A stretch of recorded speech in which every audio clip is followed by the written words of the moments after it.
YouTube நண்பர்களுக்கு வணக்கம்.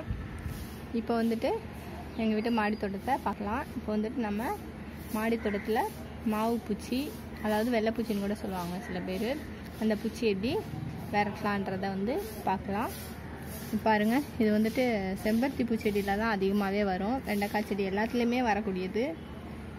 இந்த ஓரத்தில் தான் வரும். இப்படி வந்ததுன்னா எறும்பு வரும், அதை சாப்பிட எல்லாமே பண்ணி இப்போ செடியவே ஃபுல்லாகவே நாஸ்தி பண்ணிவிடும். இதை வந்து நம்ம எப்படி ரிமூவ் பண்ணலான்னு பார்க்கலாம்.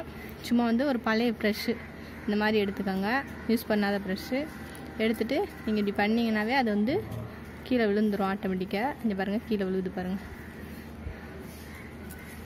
கீழே விழுந்துச்சு.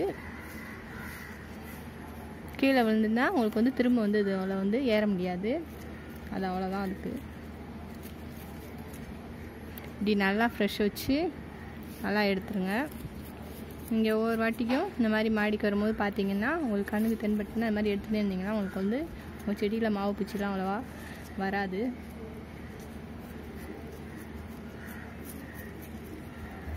இல்லைன்னா நீங்கள் தண்ணியை நல்லா ஃப்ரெஷ் பண்ணி விட்டிங்கனாலும் அது வந்து பூச்சியெல்லாம் வந்து கீழே விழுந்துடும். பாருங்கள், நல்லா போயிடுச்சு பாருங்கள்.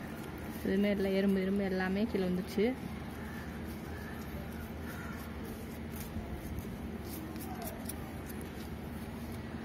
பண்ணிட்டு நீங்கள்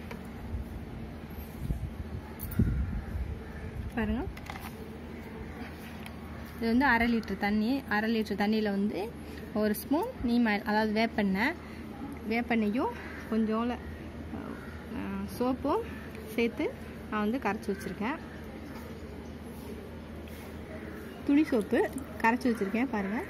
இதை வந்துட்டு நீங்கள் இதில் அப்படியே தெளித்து விட்டிங்கன்னா உங்களுக்கு வந்து மாவு பூச்சி தொல்லை இருக்காது. நல்லா ஒரு இடம் விடாமல் நல்லா தெளிச்சிங்கன்னா மாவு பூச்சியே இருக்காது. இது வந்து அவ்வளோதான் ஃப்ரெண்ட்ஸ்.